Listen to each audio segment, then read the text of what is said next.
Assalamualaikum warahmatullahi wabarakatuh. Selamat datang di channel Muazzam Studio. Pada kesempatan kali ini saya akan memberikan tutorial cara mengatasi mesin profil atau router yang cepat panas. Sebelum kita lanjut ke video tutorialnya, saya ingin sedikit bercerita tentang kronologinya kenapa dia itu cepat panas. Jadi sekitar 3 bulan yang lalu saya membeli mesin profil di sebuah toko online di Shopee yang letak lokasinya itu dari Surabaya.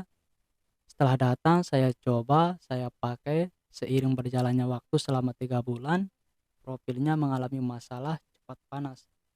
Di saat itu saya kebingungan gimana cara mengatasinya, karena bagian anker, bagian bantalan sama bearingnya itu masih bagus semua.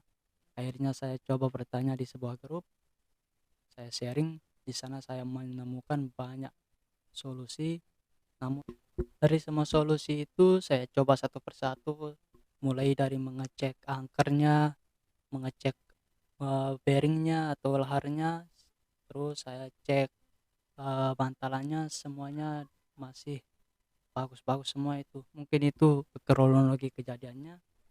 Sebelum kita lanjut, jangan lupa klik subscribe, like, dan hidupkan tanda lonceng agar channel ini tetap berkembang.